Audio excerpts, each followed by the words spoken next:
नमस्कार, गुरुवार की सुबह पावर ब्रेकफास्ट में आप सभी का स्वागत है। आपके साथ मैं हूं नेहा आनंद। आइए देख लेते हैं कि अंतर्राष्ट्रीय बाजारों से हमारे मार्केट्स के लिए किस प्रकार के संकेत हैं। तो कल ही हमने देखा था गिफ्ट निफ्टी ने 20,000 का आंकड़ा पार किया था, लेकिन आइए बाकी आंकड़ों पर भी नजर डाल लेते हैं। डाउ फ्यूचर्स 86 अंकों की स्ट्रेंथ के साथ ट्रेड करता हुआ नजर आ रहा है। 23-25 अंकों की स्ट्रेंथ नैस्डैक फ्यूचर्स में दिखाई दे रही है।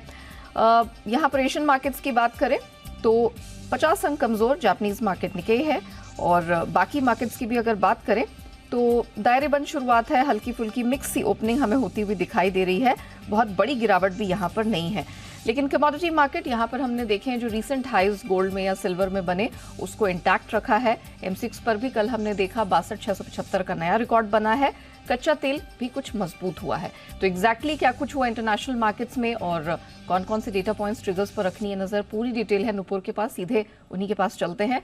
नुपुर, मॉर्निंग, क्या कुछ हुआ है इंटरनेशनल मार्केट में, क्यों हुआ है और आगे कहां देखना है हमें? बिल्कुल, गुड मॉर्निंग संकेत। तो आप कह सकते हैं कि पॉजिटिव ही है यूएस बाजार से, क्योंकि कल हमने देखा कि शुरुआत काफ़ी अच्छी हुई थी लेकिन दिन के निचले स्तर पे बंद होते हुए दिखे थे।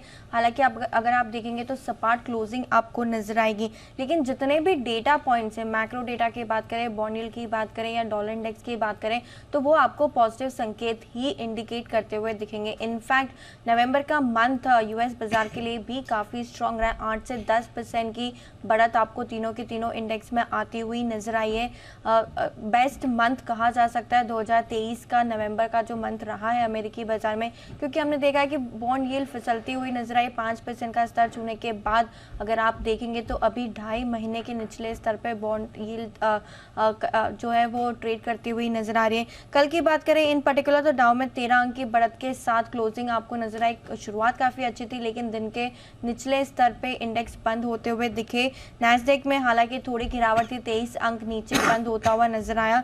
ऐसा ही कुछ हाल S&P 500 का भी था, लेकिन रेट कट का जो ऑप्टिमिज्म है वो अभी भी बरकरार है। जितने भी फेड ऑफिशियल्स हैं उनकी तरफ से बयान आते हुए नजर आ रहे हैं, उन सबका यही कहना है कि जो फेड ने अभी तक कदम उठाए हैं उसके बाद जो पॉलिसी है वो वेल पोजिशन्ड है। जो उनका महंगाई का 2% का लक्ष्य है, उसको जो लक्ष्य है उस पर आने के लिए जो पॉलिसी में बदलाव किए गए हैं वो अभी वेल पोजीशन्ड है। तो आगे चलकर जो रेट कट का ऑप्टिमिज्म बना हुआ है उसे मार्केट पॉजिटिव लेता हुआ नवंबर के महीने में नजर आया। इसीलिए नवंबर का महीना 2023 में वन ऑफ द बेस्ट कहा जा सकता है यूएस बाजार की जब बात आती है। तो कल भी हमने देखा कि अमेरिका के 10 साल की बॉन्ड यील्ड लगातार तीसरे दिन फिसलती हुई नजर आई। कल 5 बेसिस पॉइंट से फिसलकर 2.5 महीने के निचले स्तर पर 4.27% पहुंच गई है। हालांकि कल हल्की फुल्की बढ़त डॉलर इंडेक्स में देखी गई, लेकिन 103 के नीचे ही फिलहाल ट्रेड करता हुआ आपको डॉलर इंडेक्स नजर आ रहा है। अमेरिका की इकोनॉमिक जो ग्रोथ है वो भी मजबूत आपको नजर आ रही है, क्योंकि जो जीडीपी का आंकड़ा है, जो सेकंड रीडिंग का आंकड़े सामने आए हैं जीडीपी के Q3 के, अगर वो आप देखेंगे तो वो बढ़कर आते हुए दिखे। 5.2% के आसपास रहा है। 4.9% से अब इसे रिवाइज करके 5.2% कर दिया गया। हालांकि ये सेकेंड रीडिंग का आंकड़ा है, जो फाइनल आंकड़ा आएगा उस पर रहेगी नजर। स्टॉक स्पेसिफिक एक्शन भी कल भरपूर देखने को मिला। नतीजों के दम पे काफी सारे स्टॉक्स में हलचल देखने को मिली, और आज जो हम बढ़त देख रहे हैं फ्यूचर्स में, उसका भी रीजन ये कि आफ्टर मार्केट्स में जो नतीजे आए हैं उसका उन स्टॉक्स में आफ्टर आज में मजबूत ट्रेडिंग देखने को मिल रही है। जनरल मोटर्स की बात करें तो कल 9% की जबरदस्त तेजी स्टॉक में आते हुए नजर आई थी। कंपनी ने बायबैक की घोषणा की थी, काफी बड़ा बायबैक साइज था, और इनफैक्ट उनका जो क्वार्टरली डिविडेंड होता है उसे भी 33% से बढ़ा दिया, तो जिसके चलते स्टॉक में 9% का उछाल कल देखने को मिला था। इसके अलावा यूरोप के बाजार देखिए, एक और स्टॉक था कल यूएस में, माफ कीजिएगा, नेटवेब, जहां पे 15% का उछाल देखने को मिला। अनुमान से बेहतर नतीजे यहां पे कल इस स्टॉक ने दर्ज किए थे, जिसके वजह से डबल डिजिट के गेन्स आपको स्टॉक में भी देखने को मिले। यूरोप की बात करें, आज इंपॉर्टेंट दिन है, वहां पर भी कल तो मिला जुला प्रदर्शन था, लेकिन आज यूरोप का CPI का प्रिलिमिनरी रिलीज का डेटा आने वाला है।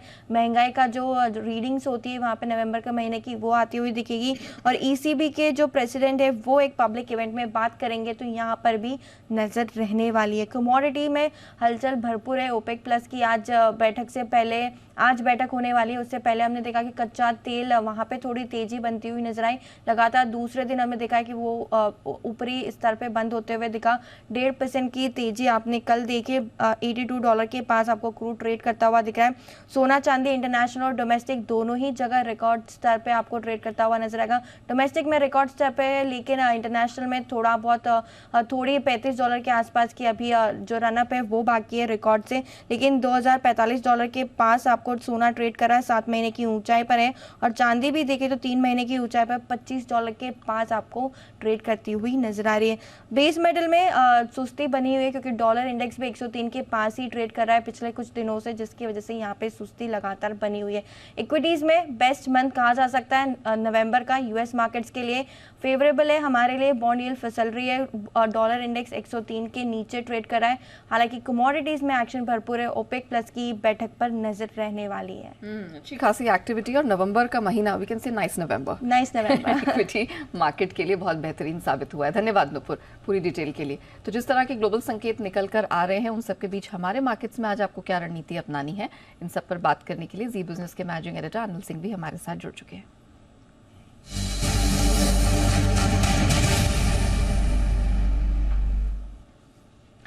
Sir good morning. एक्सपायरी का दिन है, कुछ अहम डेटा है, ट्रिगर्स हैं जिन पर हमारी नजर रहेगी, लेकिन ग्लोबल संकेत हैं वो अच्छे खासे दिख रहे हैं। क्या करना है सर आज? Good morning Neha. देखिए तेजी का ही व्यू है और लगातार इस पूरे हफ्ते भी और इस पूरी सीरीज में व्यू यही बरकरार है। और उम्मीद पूरी आप ये करके चल सकते हैं कि सीरीज के हाईएस्ट पॉइंट के आसपास जाकर आपको एक्सपायरी देखने को मिलेगी। तो मजबूत ट्रेडिंग सेशन दोनों ही संकेतों के दम पर होगा। एक और ग्लोबल संकेत काफी मजबूत है, कच्चा तेल $82 के आसपास कंफर्टेबल है। डॉलर इंडेक्स, बॉन्ड यील्ड और थोड़े से आपके लिए डिले ही होते हुए नजर आए, जो अच्छा संकेत है। अमेरिकी बाजार मिले जुले हल्के हरे निशान में इतना काफी है हमारे लिए। सो ओवरऑल ग्लोबल संकेतों में कहीं कोई दिक्कत वाली बात नहीं है, पॉजिटिव साइड पर है। लोकल संकेतों में एफआई की तरफ से दमदार खरीदारी बरकरार है। कल के सेशन में भले ही कैश में थोड़ा सा कम खरीदा हो, लेकिन वायदा कारोबार में इंडेक्स और स्टॉक फ्यूचर्स दोनों में तगड़ी खरीदारी एफआई की आई है। इसके अलावा कल आप देखें तो लोकल फंड्स ने भी जमकर खरीदारी की और कल की एफआई के आंकड़ों में एक जोमेटो की ब्लॉक डील का भी असर है। उनको मिलाकर देखें तो आंकड़े एफआई की तरफ से खरीदारी के दमदार है। अब आज मंथली एक्सपायरी का दिन है और जाहिर सी बात है थोड़ी और शॉर्ट कवरिंग का सहारा मिलेगा। 20,222 आज के लिए सबसे इम्पोर्टेंट लेवल यही है, जो लाइफ टाइम हाई हमारा 15 सितंबर को हमने बनाया था। एक बार आज फिर से उस तरफ उसके आसपास पहुंचने की, छूने की कोशिश बाजार की हो सकती है। तो मेरा ये समझना है सपोर्ट के लिहाज से अगर आप देखें तो आज 19,950, 20,000 आपके लिए मजबूत सपोर्ट का काम करेगा। इस रेंज में आपको आते ही खरीदारी होती दिखेगी, यानी कि कल के लोज आसानी से टूटेंगे नहीं। ऊपरी स्तरों पर 20,165, 20,225 यहाँ तक जाने की कोशिश निफ्टी की पहले हो सकती है। और उसके बाद देखेंगे लाइफ हाई के ऊपर निकलने के बाद बाजार और तेजी बनाने की कोशिश कर सकता है। अदरवाइज ये ऊपरी रेंज जो है एक बार इसे टेस्ट करने की कोशिश बाजार करेगा। जहाँ तक बैंक निफ्टी का सवाल है, कल बैंक निफ्टी ने कमाल ही करके दिखाया और 700 पॉइंट की बड़ी तेजी एकदम बनाई है। और जो अंडर परफॉर्मेंस बैंक निफ्टी की थी वो पूरी की पूरी खत्म होती हुई दिखी है। अब आज के लिए 44,200, 44,400 ये 200 पॉइंट की रेंज बैंक निफ्टी के लिए सबसे मजबूत सपोर्ट है। और ऊपरी स्तरों पर 44,825 से लेकर 45,000 तक जाने की कोशिश बैंक निफ्टी की भी हो सकती है। सो ओवरऑल रुझान तेजी की तरफ है। मिड कैप स्मॉल कैप शेयरों में भी एक्शन भरपूर तेजी का बना रहेगा। सो बाय ऑन डिप्स की स्ट्रेटेजी के साथ चलें। गैप से कम शुरुआत हो या थोड़ी सी शुरुआत हो, ज्यादा ऊपर ना खुले तो खरीदारी के मौके तुरंत ही आपके लिए बन जाएंगे। वैलिड सर, धन्यवाद हमारे दर्शकों को दिशा देने के लिए। तो क्लियरली कहीं भी जो स्ट्रेंथ है या स्ट्रेंथ का मोमेंटम है वो यहाँ पर फिजल आउट होता हुआ नहीं दिखाई दे रहा है। बाय ऑन डिप्स की रणनीति सर ने सुझाई है, स्ट्रेंथ दिखेगी, लेकिन खबरों के दम पर कहाँ कहाँ एक्शन दिखेगा, कौन कौन से स्टॉक्स जिन पर रखनी है नजर, और ट्रिगर्स कौन से महत्वपूर्ण है जहां पर आपको ज्यादा ध्यान देना है, सारी डिटेल्स अरमान के पास है। अरमान बताइए कहाँ कहाँ नजर रखनी है? जी गुड मॉर्निंग। आज ट्रिगर्स में कई सारे ट्रिगर्स हैं, जिसमें सबसे पहले हमारे देश का Q2 का GDP का डेटा आएगा। RBI मॉनेटरी और क्रेडिट इंफॉर्मेशन रिव्यू है। नतीजों के हिसाब से कैश में प्रोटियन, ई-गव टेक्नोलॉजीज, इनके नतीजे आते हुए दिखेंगे। केशोराम इंडस्ट्रीज यहाँ पर बोर्ड बैठक में सब्सिडरी जो है उसके साथ स्कीम और अरेंजमेंट के प्रस्ताव के वापस लेने पर विचार किया जाएगा। IREDA यहाँ पर नवरत्न दर्जे पर सरकार के साथ बैठक है। वेस्कॉन इंजीनियर्स बोर्ड बैठक में पूंजी जुटाने पर विचार किया जाएगा। विष्णु प्रकाश यहाँ पर 50% का जो IPO एंकर लॉक इन है 90 दिन का, वो खत्म होता हुआ दिखेगा। IPOs में Tata Technologies, Gandhar Oil, Fed Bank, इन तीनों की आपको लिस्टिंग होती हुई दिखेगी। MSCI semi annual review changes जो हैं वो भी आज क्लोजिंग के बाद से लागू हो जाएंगे। तेलंगाना स्टेट इलेक्शंस तो है ही सही, उसी के साथ साथ आज हमारे पीएम जो हैं वो world climate action summit Dubai में वो अटेंड करते हुए दिखेंगे। खबरों पे आ जाएं। खबरों में डिफेंस, शिपयार्ड स्टॉक्स, इन पर फोकस रखना है। आप HAL, कोचिन शिपयार्ड, यहाँ पर आपको फोकस रखना है। और ये हमारी कल एक्सक्लूसिव भी थी। आज DAC यानी रक्षा मंत्रालय की अहम बैठक है। भारत में बनाने वाले दूसरे एयरक्राफ्ट कैरियर जो हैं वो होंगे। कुल 25,000 करोड़ के ऑर्डर वैल्यू यहाँ पर संभव है। थॉमस कुक यहाँ पर फेब्रिज कैपिटल OFS के जरिए बेच रहे हैं शेयर्स। लगभग 3.2 करोड़ जो इक्विटी है वो शेयर्स बेचेंगे। OFS के लिए 125 का है फ्लोर प्राइस तय किया गया है, जो कि अगर फ्लोर प्राइस देखें तो मौजूदा भाव से लगभग 21% के आसपास डिस्काउंट पर तय हुआ है। मतलब आज से कल तक कल जो है OFS खुला रहेगा, जिसमें नॉन रिटेल के लिए आज जो है OFS खुलेगा। अपार इंडस्ट्रीज यहाँ पर कल बंद हुआ QIP, लगभग 23 नवंबर को जो खुला था QIP, और फ्लोर प्राइस जो था लगभग 5540 के आसपास का था। और इसमें अगर आप देखें कुल लगभग 19 लाख शेयर्स जो हैं उसका एलोकेशन होता हुआ दिखा है। जुपिटर वैगन्स यहाँ पर कल 29 नवंबर से शुरू हुआ यहाँ पर QIP का फ्लोर प्राइस 331.3 रखा गया है। और इसमें अगर आप देखें फ्लोर प्राइस 5% तक के डिस्काउंट के साथ है। और 4 दिसंबर को बोर्ड बैठक में QIP का इशू प्राइस पर विचार किया जाएगा। PCBL कंपनी और किनाल्टेक के बीच करार होता हुआ दिखा है। उन्होंने करार ये करा है कि ये जो है JV मिलकर एक JV बनाएंगे, और उस JV में कंपनी की हिस्सेदारी लगभग 51% होगी, और उसके लिए कंपनी लगभग 134 करोड़ का निवेश भी करेगी। अल्ट्राटेक सीमेंट, बर्नपुर सीमेंट, यहाँ पर आपको ध्यान रखना है क्योंकि कंपनी ने बर्नपुर सीमेंट के सीमेंट ग्राइंडिंग असेट का अधिग्रहण किया है। लगभग 0.5 MTPA सीमेंट ग्राइंडिंग का अधिग्रहण करते हुए दिखे हैं, और ये 170 करोड़ में उन्होंने अधिग्रहण करा है। मेट्रो ब्रांड्स, नाइका फैशन, यहाँ पर ध्यान रखना है क्योंकि कैलिफोर्निया की फुटवेयर रिटेलर जो कि फुट लॉकर है, उसने मेट्रो ब्रांड और नाइका के साथ करार किया है। IDBI बैंक, डीपम ने IDBI बैंक के लिए असेट वैल्यूअर के लिए दोबारा RFP जो है वो जारी किया है। GNFC यहाँ पर जो बायबैक की डेट्स है वो आती हुई दिखी है, तो 1 से 7 दिसंबर तक जो है जो बायबैक की डेट्स है। बल्क और ब्लॉक डील्स के हिसाब से जोमेटो जो कि सेलर्स का कल बताया ही था, अब बायर्स की लिस्ट यहाँ पर आती हुई दिखी है, और काफ़ी बड़ी लिस्ट है। आपको Morgan Stanley, government of Singapore, society general, बोफा securities, Goldman, Fidelity investment trust, कई सारे जैसे नाम है जो यहाँ पर आते हुए दिखे हैं। और अंत में टेक्समेको रेल एंड इंजीनियरिंग, यहाँ पे सोसाइटी जनरल ने लगभग 22 लाख शेयर्स 140 के आसपास के भाव पर बेचे। ओके, चलिए, तो ये वो खबरें हैं जिनके दम पर आज इन चुनिंदा स्टॉक सेक्टर्स में दिखेगा एक्शन। धन्यवाद अरमान पूरी डिटेल के लिए। आइए अब एक्सपर्ट्स की राय भी जान लेते हैं, और इक्विटी मार्केट पर बात करने के लिए Anand Rathi Shares and Stock Brokers के मेहुल कुठारी हमारे साथ शो में शामिल हो चुके हैं। मेहुल जी, गुड मॉर्निंग सर, बहुत स्वागत है। जरा बताइए आज कौन कौन से ऐसे सेक्टर्स हैं या स्टॉक्स हैं जिन पर आपकी नजर रहेगी? Good morning Neha ji. देखिए, सेक्टर वाइज तो मुझे लगता है कि बैंकिंग सेक्टर अभी आउट परफॉर्म कर सकता है, क्योंकि ब्रेकआउट आ गया 44,400 के ऊपर बैंक निफ्टी का। तो यहाँ से जो अगला रैली स्टार्ट होगा वो बैंक निफ्टी की तरफ से आएगा। काफी समय से अंडर परफॉर्म किया है, तो बैंकिंग सेक्टर पर ध्यान देना है। स्टॉक स्पेसिफिक अगर कुछ करना है तो मेरे पास आज 2 स्टॉक है। ऑल्सो बैंकिंग मुझे अच्छा लग रहा है, बट रिस्क रिवॉर्ड थोड़ा नहीं बढ़ रहा था, तो आज मैं 2 मिड कैप के स्टॉक्स लेके आया हूँ। यहाँ की पहला स्टॉक है डिलीवरी 379 के स्टॉप लॉस से बाय करना है। 409 का टारगेट रहेगा डिलीवरी में। दूसरा जो स्टॉक है वो मिड कैप स्पेस से है, दैट इज शानदार टेक्नोलॉजी। शानदार टेक्नोलॉजी 490 के आसपास चल रहा है। 480 के स्टॉप लॉस से बाय करना है, 510 का टारगेट।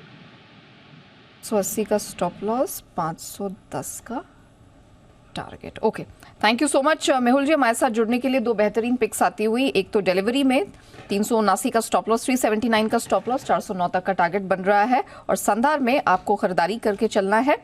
संधार टेक में 480 का यहाँ पर स्टॉप लॉस होगा, और 510 तक का लक्ष्य आपको अपसाइड में मिल जाएगा। कमोडिटी बाजार की रणनीति समझ लेते हैं। HDFC सिक्योरिटीज के अनुज गुप्ता हमारे साथ शो में शामिल हो चुके हैं। अनुज जी, मॉर्निंग, बहुत स्वागत है सर आपका। शुरुआत बुलियन से ही कर लेते हैं। गोल्ड, कल हमने देखा 62,675 का एक नया ऐतिहासिक रिकॉर्ड यहाँ पर हाई बन चुका है। उसके बाद ऑफकोर्स थोड़ा सा नीचे ही बंद हुआ गोल्ड। मुझे जरा बताइए अब यहाँ से और कितना स्टीम बाकी है, आज क्या करना है? Neha ji, good morning. अभी जो नेक्स्ट कॉन्ट्रैक्ट है वो फरवरी का रहेगा, जो कि तकरीबन 62,800 के आसपास है। मुझे लगता है कि यहाँ पर अभी गोल्ड सिल्वर में एक की ट्रेड देखने को मिलेगा। जिस तरीके से डॉलर इंडेक्स 3 महीने के निचले स्तरों पर है, तो कहीं ना कहीं एक बाउंस बैक रहेगा। तो गोल्ड में करीबन 62,800 62,600 के आसपास खरीदारी करें, 62,400 के आसपास का स्टॉप लॉस लगाएं। टारगेट करीबन 62,900 63,000 तक देखा जा सकता है और इंटरनेशनल लग रहा है करीबन $2,055 तक के लेवल देखने को मिल सकते हैं। तो गोल्ड के अंदर डिप्स पे खरीदारी का ट्रेड बना के चल सकते हैं। या फेब कॉन्ट्रैक्ट की बात कर रहे हैं ना? जी ओके अच्छा, चांदी में क्या करना है? अच्छी खासी स्ट्रेंथ वहां भी दिखी है, कल ऑलमोस्ट 500 550 रुपए ऊपर बंद हुई है। देखिए चांदी के अंदर भी आपने कहीं ना कहीं एक अच्छी रिकवरी आती हुई देखी है लोअर लेवल पे, तो यहाँ पर भी एक बाउंस बैक रहेगा और अब देखें तो चांदी $25 के ऊपर सस्टेन कर रही है, तो यहाँ पर भी खरीदारी का ट्रेड ले सकते हैं। थोड़ा डिप मिलता है करीबन 76,500 तक मार्च कॉन्ट्रैक्ट में, तो खरीदारी करें। 76,000 पे स्टॉप लॉस लगाए, टारगेट करीबन 77,500 तक देखा जा सकता है। तो गोल्ड सिल्वर दोनों में ही डिप्स पे खरीदारी की सलाह रहेगी। ओके अच्छा, अब जरा बताइए कच्चे तेल में क्या करना है? आज बहुत ही क्रिटिकल दिन है क्योंकि दो तरफ के फंडामेंटल्स हैं। एक आपका लगातार अमेरिका में चौथे पांचवें हफ्ते हमने देखा इन्वेंट्रीज बढ़ के आई हैं जबकि उम्मीद नहीं थी। डिस्टिलेट्स भी बढ़े हैं, अमेरिका में प्रोडक्शन रिकॉर्ड लेवल पर है, लेकिन सामने ओपेक को लेके कुछ क्लैरिटी नहीं है कि घटाएगा नहीं घटाएगा। 10 लाख बैरल की बात तो हो रही है, कैसे प्ले करना आज? देखिए यहाँ पर अभी जब तक मीटिंग से कुछ रिजल्ट नहीं आ रहा तब तक मुझे लगता है कि थोड़ा कूल रहना चाहिए मार्केट। हालांकि जिस तरीके से इन्वेंट्री बढ़ी अगर हम देखें तो करीबन 5वां हफ्ता रहेगा जहाँ पे लगातार इन्वेंट्री बढ़ती हुई दिखाई दी है, तो सेल ऑन राइज की स्ट्रेटेजी यहाँ पे रखनी चाहिए। मेरे ख्याल से ऊपर में जो एक सपोर्ट और रेजिस्टेंस जोन की बात करें तो करीबन 6,300 के आसपास एक अच्छा सपोर्ट मौजूद है और करीबन 6,600 एक रेजिस्टेंस है। हमें लगता है कि इस रेंज में मार्केट रहेगा। इंटरनेशनली $78 और $85 ये मुझे लगता है कि रेंज काफी क्रूशियल है, जो काफी टाइम से इंटैक्ट भी है और इसी रेंज में ट्रेड करता हुआ दिखाई देगा। जिस तरीके का फंडामेंटल है मुझे सेल ऑन राइज की स्ट्रेटेजी क्रूड में देखने को मिल सकती है। ओके कोई लेवल्स है मतलब इसी रेंज में तो 66 के पास आए सेल करना है और 63 के आसपास खरीदारी करनी है, मतलब यही रेंज प्ले करना है? जी बिल्कुल, अभी स्ट्रेटेजी वाइज तो नहीं है बट हाँ सपोर्ट रेजिस्टेंस लेवल के अकॉर्डिंग ट्रेड बना सकते हैं। Valid point. अच्छा मेटल्स में क्या करना है? हमने देखा कि चाइना की तरफ से कोई सपोर्ट नहीं, इनफैक्ट अभी ही हमने देखा मैन्युफैक्चरिंग पीएमआई के नंबर आए, मार्केट एक्सपेक्टेशन से खराब है, सर्विसेज ग्रोथ 11 महीने के लोस पर है। तो मेटल्स में अब क्या करना है? कॉपर को तो support Peru Panama supply disruption का था, आज क्या करें? देखिए 719 के आसपास कॉपर चल रहा है। मुझे लगता है कि लास्ट टाइम हमने देखा था 720 से मार्केट नीचे रिवर्स हुआ था, ये भी एक क्रूशियल लेवल पर ही है।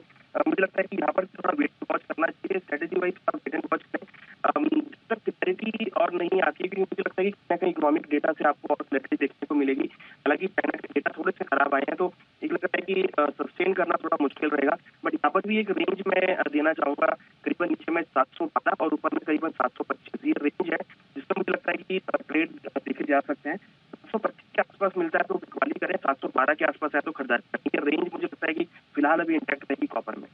ऑलराइट, चलिए बहुत धन्यवाद आपका अनुज जी हमारे साथ जुड़ने के लिए। मैं दर्शकों की सहूलियत के लिए रिपीट कर देती हूँ अगर आपको अनुज की ऑडियो में क्लैरिटी नहीं मिली।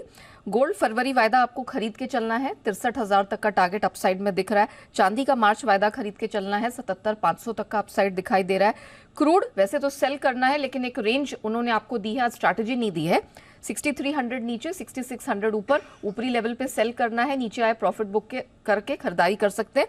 कॉपर में भी यही रणनीति है, 712 से 725 अपर बैंड पे सेल करें, लोअर बैंड पे आपको अपनी जो पोजीशन है वो कवर कर लेनी है। लेकिन आइए एक महत्वपूर्ण खबर का रुख करते हैं। क्रिटिकल मिनरल्स की नीलामी का पहला दौर शुरू हो चुका है। कल से 20 क्रिटिकल मिनरल्स के ब्लॉक्स के लिए बोलियां मंगाई गई हैं। सरकार का मानना है कि अर्थव्यवस्था, राष्ट्रीय सुरक्षा और स्वच्छ ऊर्जा के लिए एक बेहद महत्वपूर्ण कदम है। अब इस मौके पर कोयला और खदान मंत्री प्रहलाद जोशी से खास बातचीत की हमारे संवाददाता अनुवेश रथ ने। आइए आपको भी इंटरव्यू सुनाते हैं। अभी तक हमने 100 ब्लॉक्स आइडेंटिफाई किया है ऑफ क्रिटिकल मिनरल्स, और जो आज हमने ऑक्शन कर रहे हैं उसका नेट वैल्यू है nearly about 45,000 crore. Sir anything you want to say, critical mineral का पहला ऑप्शन है। Critical mineral first time in the history of independent India हमने क्रिटिकल मिनरल्स माननीय मोदी जी के मार्गदर्शन में आइडेंटिफाई किया है। सिर्फ आइडेंटिफाई नहीं किया, हमने एक दूरदृष्टि रख के हम पहले से ही इसका प्लानिंग कर रहे थे। इसके कारण जियोलॉजिकल रिपोर्ट भी हमको मिल गया है, अभी हम ऑक्शन भी कर रहे हैं। ये मोदी जी का एक खूबसूरती है, उनका काम करने का एक स्टाइल, तो जो बिना बोलते ही पहले पूरा प्लानिंग करके बाद में इसको लॉन्चिंग करना। ये तो क्रिटिकल मिनरल्स का कुछ भी नहीं था, रिपोर्ट भी नहीं था, लेकिन 2 बरस ढाई बरस से हमने जो काम किया है मोदी जी के मार्गदर्शन में, वो तो पहले ही हमने सबसे एजेंसीज वगैरह से बातचीत करके तैयारी रखे थे रिपोर्ट वगैरह, और आज हम ऑक्शन कर रहे हैं। तो एक्सक्लूसिव इंटरव्यू आपने सुना सिर्फ और सिर्फ जी बिजनेस पर। इसी के साथ पा ब्रेकफास्ट को हम यहीं रैप अप करेंगे, लेकिन बने रहिएगा जी बिजनेस के साथ।